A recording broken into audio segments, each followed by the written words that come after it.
Sports Betting is your home for picks, props, and futures for tonight's action. Bettor Sports Betting wants to know what picks you're playing tonight. Tell us in the live chat on YouTube, Twitter, and the Bettor Sports Network app. This is Bettor Sports Betting with Fantasy Alarm's Dan Servodidio. What's going on, everyone? Welcome back in here to the Bettor Sports Betting Show on Bettor Sports Network and Fantasy Alarm. Appreciate everyone joining us here on a Thursday afternoon as we dive into a small baseball slate tonight. We got a bunch of afternoon games that were going on, so hopefully you cash some bets and some picks for today's slate. But we got a few games to break down today, and I got Jon Impemba with me. What's up, John?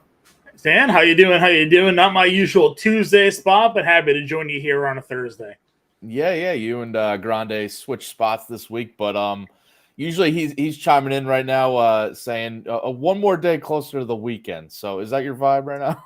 Yeah, one more day closer to the weekend, but there really is no rest here for us. It's we're heading right into the prime fantasy football season here. So it's all systems go now for the next month plus as we get ready for kickoff.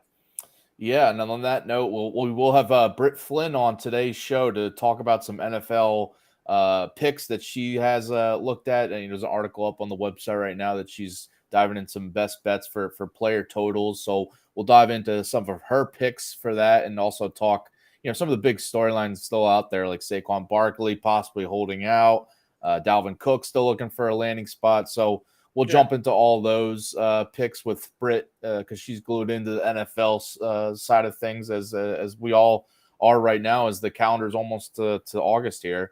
But yeah, we do have some baseball going on today. Do you have any live any bets you're tracking right now or anything that cashed or lost? I know I got a couple that lost and won, but anything you're looking at right now as games are going on? I focused mostly on DFS this afternoon. I had a contrarian stack on the Braves, which was looking dead for about 6 innings. And then all of a sudden, I have 2 home runs from Matt Olson. I have a home run, a triple, and a bunch of RBIs from Austin Riley. I played Michael Harris, who hit 9th, and he ended up having a couple of doubles and some runs scored there. Unfortunately, also spent up for Ronald Acuna, only had like 3 fantasy points here, but that lineup's tracking pretty well. We had Michael Lorenzen as the starting pitcher there, and we had Pablo Lopez. I don't know what Seattle and Minnesota is doing right now. Hopefully he's pitching well. But if not, I guess we'll see.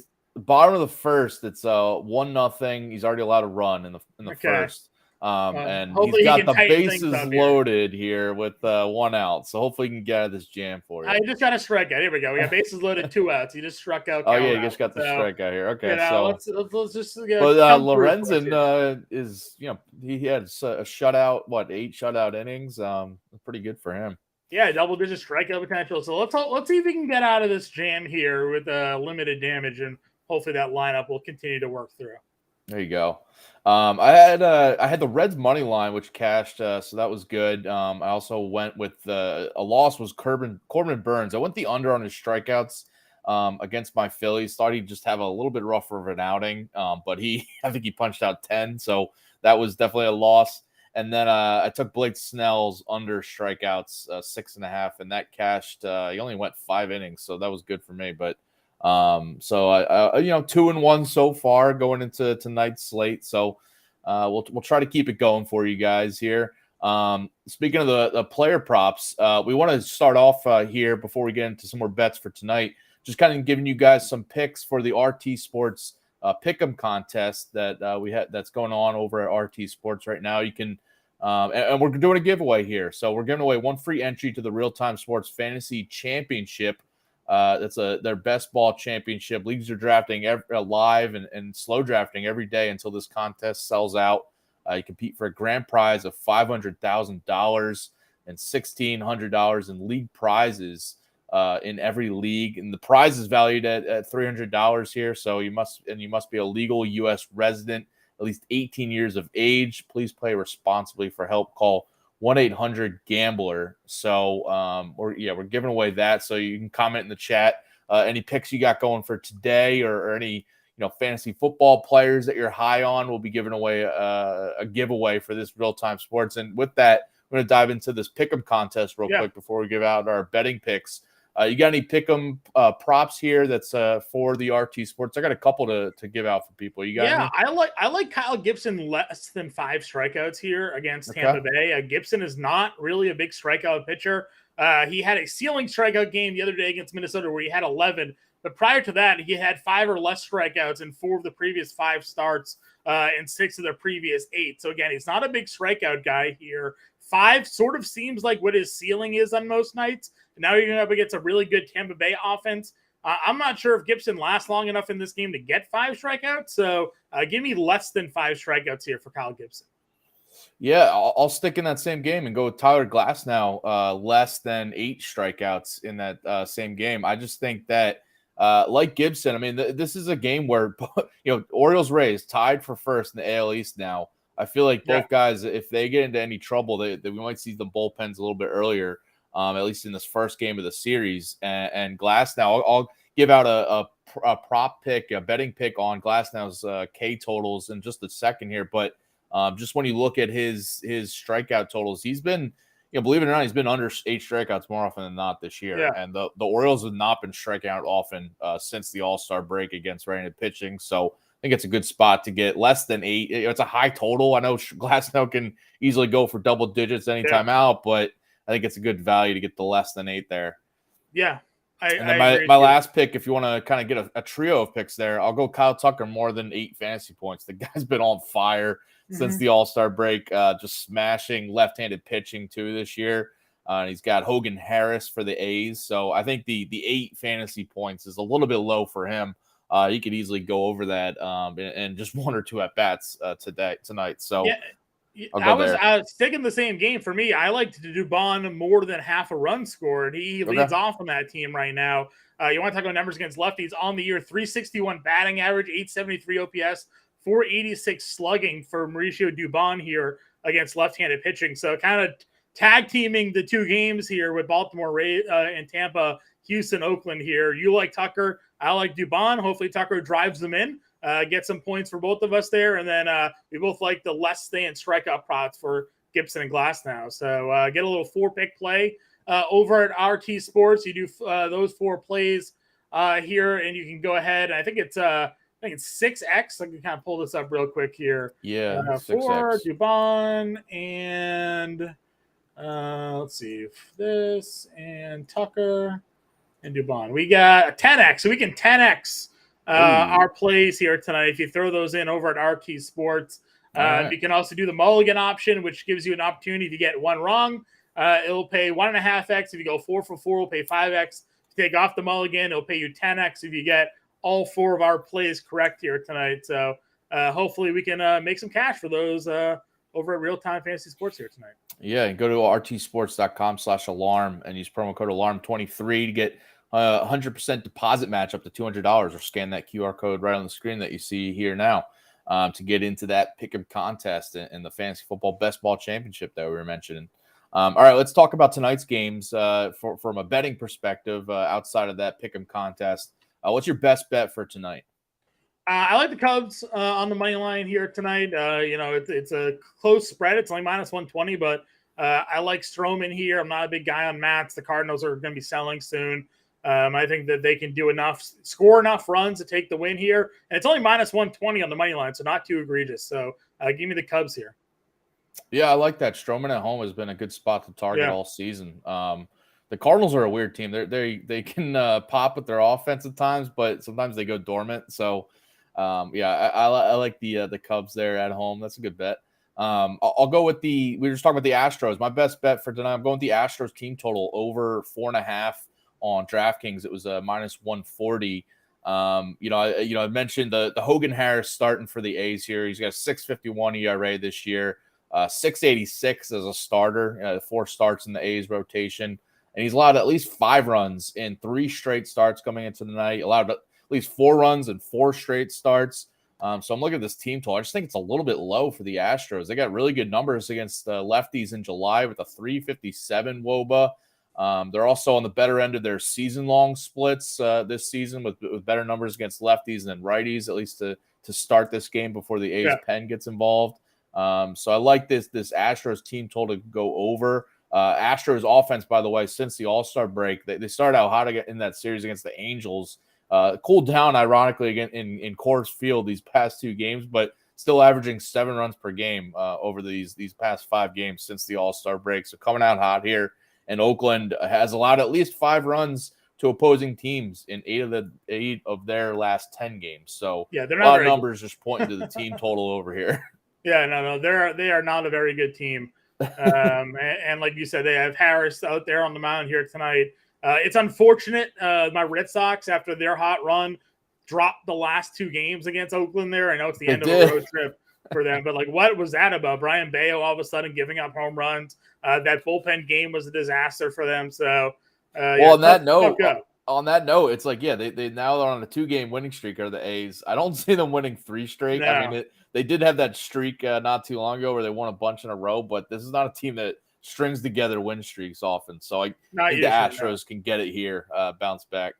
So yeah, I like that. I'll stick with that same game because just mentioning Kyle Tucker, because another one of my betting picks, I'm going with his over 1.5 hits, runs, RBI prop on BetMGM. It was -150 earlier today. He's hitting 473 since the All-Star break in these past 5 games. 6 RBIs, 3 runs scored, 4 walks too. So I like that for him just to get on base.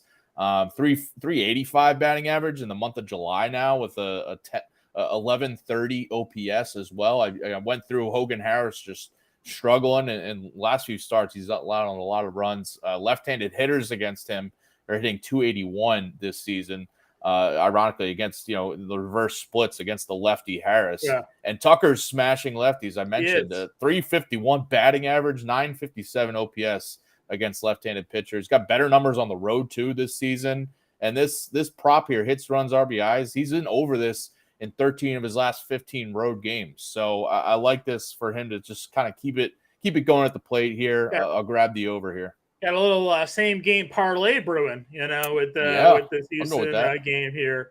Go with the Astros money line too. I don't think they're losing. Yeah, Astros money line. Go get a Dubon run. Go get Kyle Tucker RBI prop or hit prop, and build yourself a little same gamer. I like another hits, run, and RBI prop. That's a Josh Lowe over 1.5 hits, runs, and RBIs. Again, Kyle Gibson against left-handed hitting, really struggling on the year. 350 WOBA, 462 slugging against. They're hitting 294 off of him on the year. He's got an exit of 456 against left-handed hitting. So give me the Josh Lowe over 1.5 hits, runs, and RBI.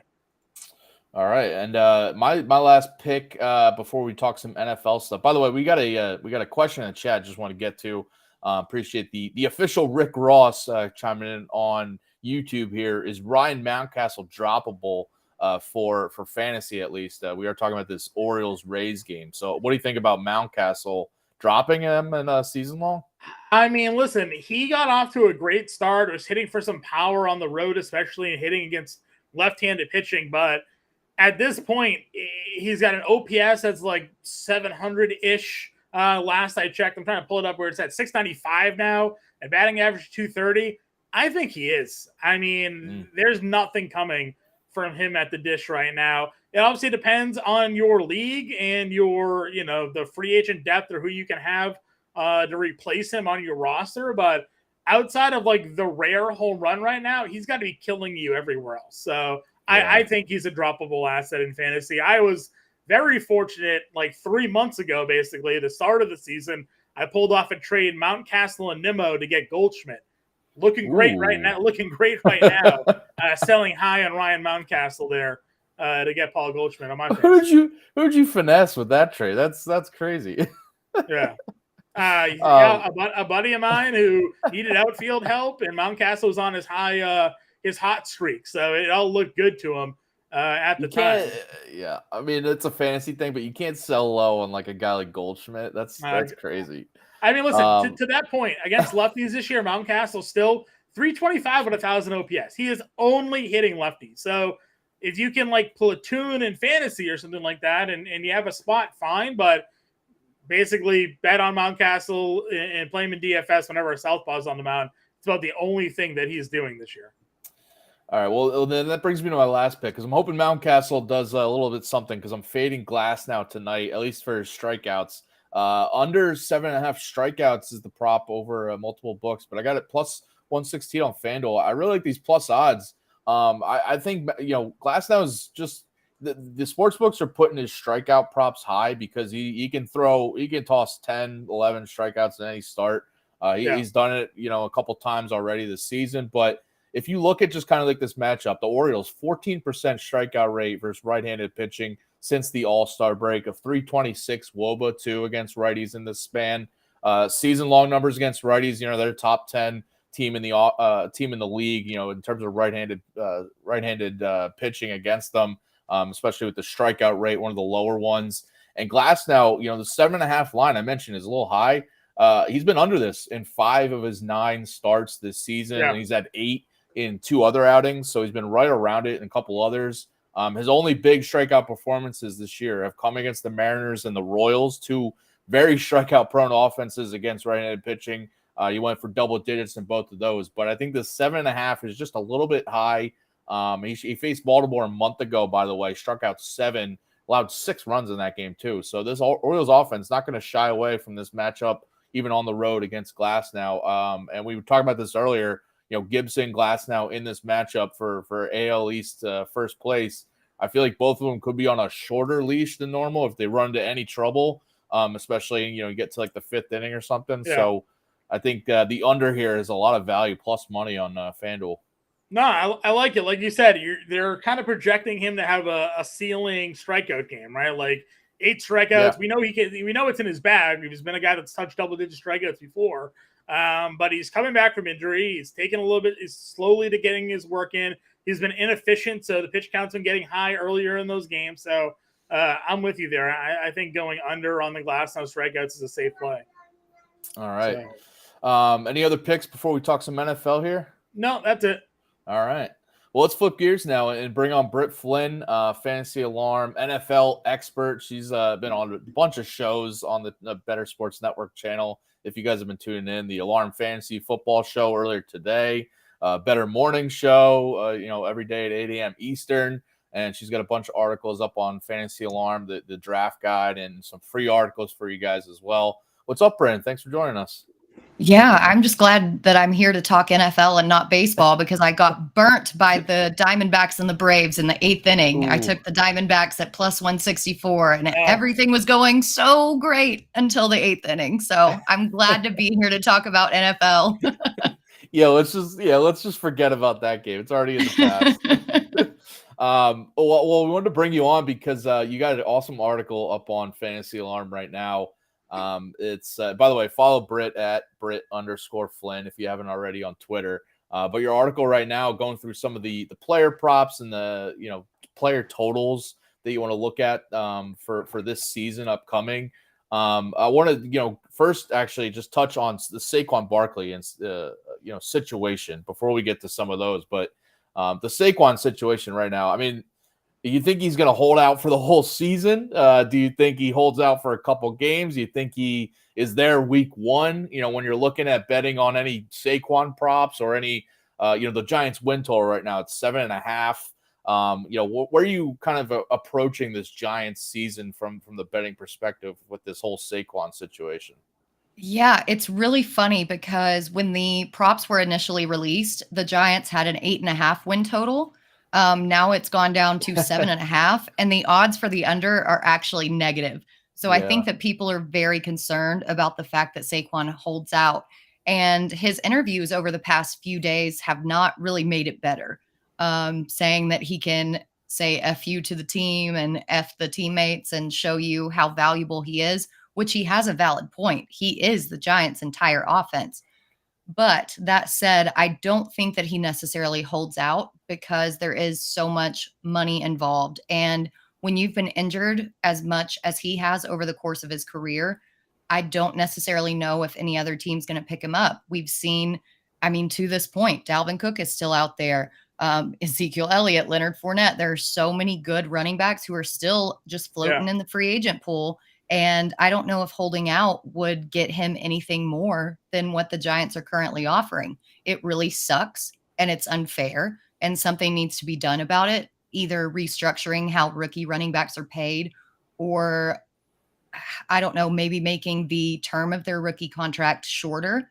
But at this point in time, it is the way it is. And I think it would be in his best interest to show up and play. I mean, listen, I agree with you. I am not necessarily. I mean, like they negotiate their CBAs. Obviously, they set limits to what players can be paid, thanks to the contract that who was it? Bradford, I think it was, way back in the day for the Rams. They gave him all that money. Yeah. You know, and they kind of had to start putting limits and caps and the 50-year options and the rookie deals and all of these things. They gave a lot of power to the team in their CBA agreements and how those contracts go about being signed. So they can really only negotiate it themselves the next time that opportunity comes up. We've talked a lot about on the morning show about the franchise tag and like whether or not that's even fair, right? Like forcing a guy to accept a salary and work under those conditions, you know, and it just kind of is what it is. But I agree with you. Like holding out isn't going to do him much better, in my opinion, because he just becomes a year older. The market's going to shift again. And as you said, it's Ezekiel, it's Fournette, Kareem Hunt's still out there. Like there's a lot of guys that could just be like, all right, well, these guys don't have a job. We'll sign them for a year. You go sit out and we'll do this all over again, because he's going to find himself in the exact same situation next year. If he sits out, it doesn't automatically just take the term off of his deal. He's still owed that 1 year to the Giants. Yep. Yeah, I mean, on that note, then, so you get the whole Dalvin Cook situation too, and he's out there in free agency, and kind of the big name still left. I mean, Fournette too. We saw Fournette is working out with the Patriots, but earlier this week, Dalvin Cook was became the betting favorite to go to the Patriots. The Dolphins not too far behind, but what's your kind of view of this? So, you know, what landing spot you think is going to end up for Cook here in free agency? Oh, for Cook, I don't even know, because it's so all over the place. But I just want to bring up the fact that Fournette worked out for the Patriots and everybody was freaking out over the Ramondre Stevenson shares. And then later on that same day, it was like, oh, they also worked out Darrell Henderson. Could there not be more of a 180 in that situation? Like, what are they doing? They're giving us zero information as to their intentions, which is the Belichick way. I think that with Cook, it ultimately is going to come down to money. I think Miami is still the landing spot. He's from there. He went to school at FSU. I think that he wants to be back in Florida. But again, he's another running back who is not willing to take less money than what he feels that he is worth and that he is owed. So it's all going to come down to whatever contract. The Jets, with the way that they're going, I could totally see him going to the Jets as well. Yeah, real quick with the whole thing with the Patriots backfield. I mean, they're working out whether they sign Cook or not, whether they sign Fournette. I mean, Henderson. It seems like they're bringing in another running back here, or want to. And you know, on DraftKings right now, Ramondre Stevenson's total yards, rushing yards prop is at 1,005, and he was barely over that last year as, you know, the starter for most of the year. You know, part time with Harris though. But I mean, when you see that number, it might seem a little high if he's about to be splitting work with someone, right? Yeah. Well, and I think. Oh, sorry, John. No, go ahead. I'm so used to answering on Patriots questions, Brett. I'll let you go ahead. Yeah. Well, I was going to say also, as well as Ramondre did last season, Damian Harris was hurt and he missed a bunch of games. So now if they bring somebody else in and they truly commit to a split backfield, that number is almost egregiously high, because that's just not how Belichick runs his system. Mm-hmm. I think I would be surprised if it's Dalvin Cook. I think I'd play a little bit more into that. I think if it ended up being Leonard Fournette, though, I don't think he would be somebody that they would take Stevenson necessarily off the field for, outside of just sort of being a spell back for him. You know, just the way Stevenson ran. They drafted Stevenson where they did, and he's produced. They also drafted a couple running backs last year that they kind of like. If you follow some of the team beat, it was one of the reasons why, you know, they let go of Robinson earlier in camp, was like they just felt like he was so behind Strong and Harris that are already on the roster. Belichick just likes to bring in veterans to kick the tires and kind of see what they're at. And because he's kind of been reported on this, he likes to have a catalog of guys that down the road, if something happens, all right, we brought this guy in, we worked this guy out, this is where we're at with them. Maybe we can go back and bring them in at a different point in camp, as opposed to starting from scratch, you know, in 2 weeks, 3 weeks if something happens. So I'm not reading too much into these guys working out. Bill works a lot of guys out during the off seasons. If you kind of follow the beat closely, I think he's pretty happy with Strong and Harris and Stevenson there. But if he does sign Dalvin Cook out of nowhere, I'd be a little bit more worried about him given the money they'd have to pay. Lenny Fournette's not going to get any money coming to New England. He'll be a veteran min deal. So, all right, let's stick with the running back talk here because your betting props article, player totals article, up on Fantasy right now. Everyone go check that out for just some more, written analysis and a bunch more other picks that Britt has out there. But one of the names that you touch on there is Najee Harris over his 7.5 rushing touchdowns prop. Why do you like this one and feeling confident about it? Well, I think that Najee Harris got some unnecessary bird poop on him last season. We forget that he started the season injured because one of his offensive linemen stepped on his foot. He played, I think, the first 6 games with a metal plate in his foot. And then you look at the state of his offensive line. Once he finally got healthy, 6 of his 7 total rushing touchdowns came in the last 7 weeks. I mean, this guy was on fire once he finally got healthy. Now you're bringing in Broderick Jones from Georgia, who is an outstanding run blocker, and you're bringing in Isaac Seumalo. You've also got Kenny Pickett with another year of experience under his belt.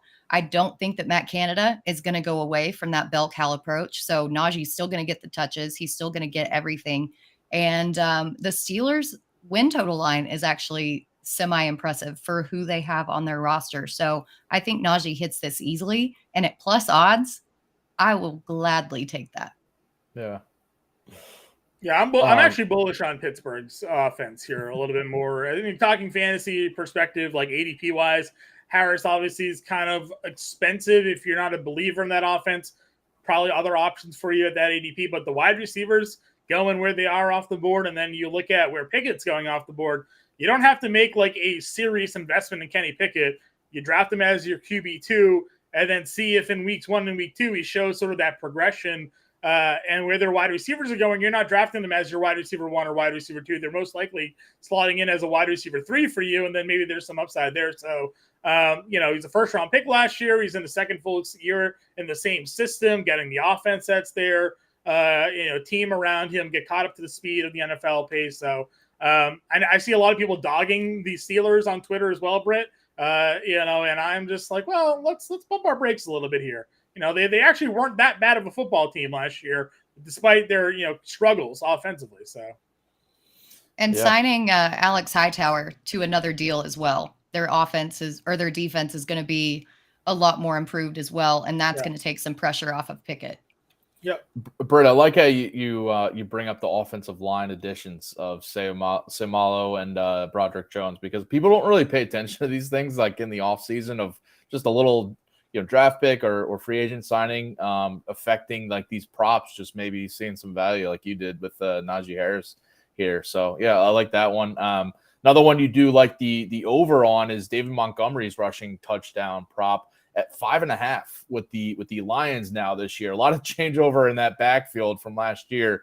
Why you like the over on the rushing touchdowns? Yeah, well, first off, the offensive linemen, I worked with a ton of them when they were actually in school at Arkansas. They were bouncers, so I know the importance on and off the field of these O-linemen. Secondly, 2 of those are actually on the Lions offensive line right now. So okay. I very much believe in them. And it's kind of a tale of 2 cities with David Montgomery, right? Because if you look at his explosive run percentage last season, he was 4th in the bottom 5 at only 1.5%. But then you looked at the leaders in missed tackles forced per touch, and he was 4th there, tied with Nick Chubb. So I think that if he's utilized in that Jamal Williams role and they let Jahmyr Gibbs, who we all know is an explosive runner, take on those carries and then just let David Montgomery handle all the goal line work, the red zone work, he's going to have a role. They also paid him $18 million. And we were just talking about how running backs don't get paid, but he got paid on a 3-year, $18 million deal. Yeah. They've got a plan for him. They believe in him, and he is going to work into that offense. I think -5.5 is criminally low for him. and he's never scored lower than that in his career. I like it. I've been a little bit of a detractor on Montgomery from a fantasy perspective because a lot of people are like, well, look what Jamal Williams did last year. But the Lions had like double the touches inside the 5 last year than like any team in NFL. They had so many times where they stopped down inside the 5-yard line that it allowed for Williams to get all those touchdowns. But 5.5 is also a very low number for a guy that I do think is going to get the red zone work. So he might not get the 15 touchdowns. And I've seen a lot of people project a lot more scoring for David Montgomery. I do think they drafted Jahmyr Gibbs for a reason, and Gibbs is an explosive enough player that he could be scoring from outside the red zone, scoring outside the green zone, where maybe they're on the 12-yard line and that's his area, and he's busting up runs, like using plays in the passing game to score, and they're not getting down at the 1-yard line like they were a bunch last year. But I mean, they are going to get carries inside the 5, and those are going to go to Montgomery. So I like the over on that one a lot as well. Yeah, I'm a huge fan of it too.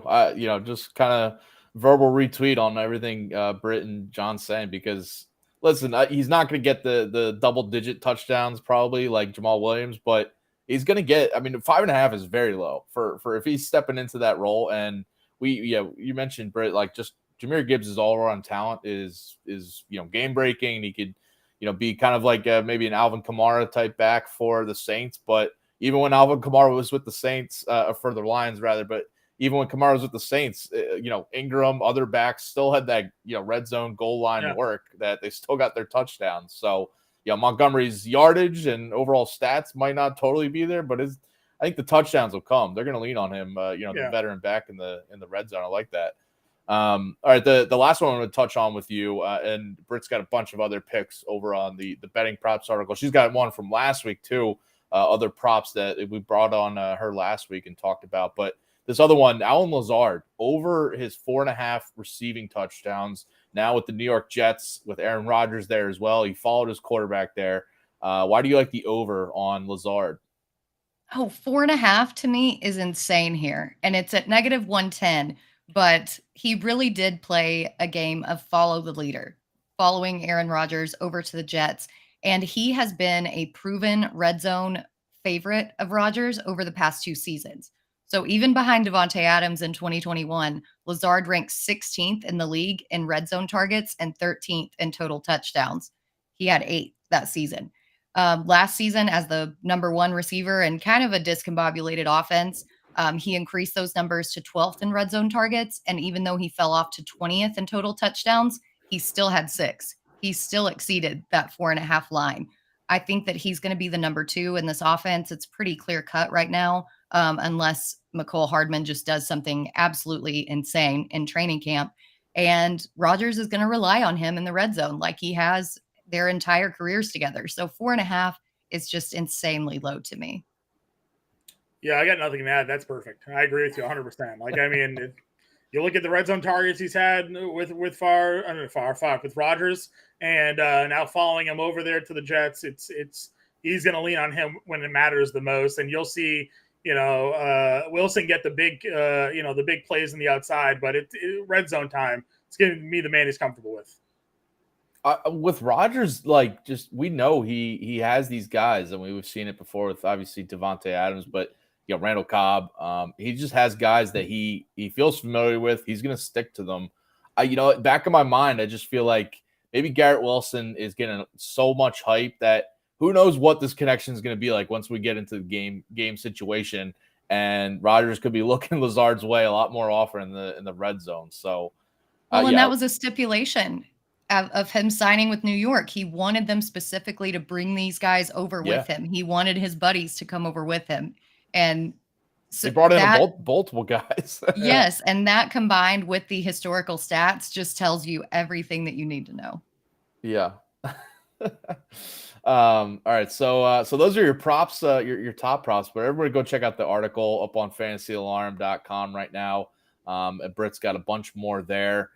Britt, you've been a busy lady on the channel here today and this week and this month, but appreciate you joining us here for a few minutes, talk some NFL props.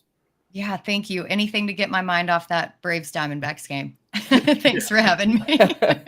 See you, Britt. All right, see you, Britt. And if you haven't already, go check out the Fantasy Alarm Fantasy Football Draft Guide that's available right now online over at fantasyalarm.com. If you have the All-Pro subscription, you can get the draft guide for free, but it's also only $26.99 if you want to purchase it there. But the All-Pro subscription gets you that draft guide for free. You can start your 7-day free trial for the Fantasy Alarm All-Pro and get access to the draft guide, the DFS playbooks that you would have been cashing already, like John here on the MLB slate today, or we got the Open Championship DFS playbook that's been up and started up today. UFC this weekend, everything up on the UFC site. playbook's already out for the weekend, so you can go check that out right now. Yeah. Mike Iannone is on top of things for the UFC slate. We had a Women's World Cup playbook out for this morning. So if you're trying Steve to wake up early, going to be doing content all throughout the World Cup for us here. So. Yeah. We had Steve on yesterday. He was giving out some betting picks for the World Cup, nice. Which is awesome. But yeah, he's gonna be glued into the World Cup, the WNBA too. He's gonna be back on that as well. So yeah, awesome stuff. So go get the Alarm All-Pro subscription. You get the draft guide for free as well. All right, let's wrap things up here. We only got a few games tonight, but we still got to give out some home run picks for the people. So let's get to our daily dingers for tonight. It is out of here. Now that's a dinger. All right, who you got going deep tonight, John? Yeah, I'm going a little bit of long shot odds here, but Cody Bellinger plus 650 here tonight over on DraftKings Sportsbook. I know he's got a lefty on the mound in Matt that he's going up against, but Bellinger this year, another lefty that just mashing lefties on the year, 346 batting average, 642 slugging, but 1,000 OPS against southpaws this year. He's been hot, looking much like the guy that won the MVP a few years ago right now, and I'm going to keep riding him out here. So give me Bellinger over the half a home run tonight. I like that. Yeah, Bellinger's looking to get traded possibly to a contender right now. So yeah.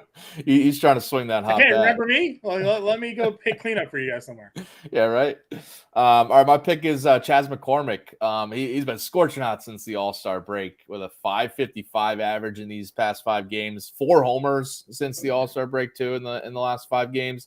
But his hot streak goes back to before the break too. 392 batting average over the past 15 and 8 homers over his last 30 games. Might be an easy pick just because he's been so hot with the home runs lately, but you're getting pretty good odds, plus 475 on DraftKings. And he's got Hogan Harris here, as I mentioned, the lefty, who he allows a higher batting average to lefty hitters, but more power to right-handers. So I think McCormick can take him deep tonight. I'm going with the Astros team total, going with Kyle Tucker's props, Chas McCormick props. I'm just hoping the Astros come through for me tonight.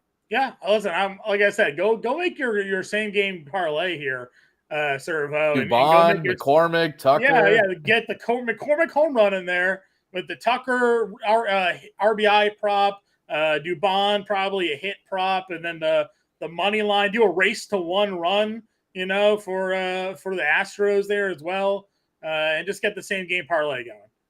And hopefully it's just over by the second inning. And yeah. Get it all the first inning, right? The first inning. Yeah, the first Tucker inning. hits a 3-run home run, cashes it all for everybody, and then McCormick follows it up, I'll take it.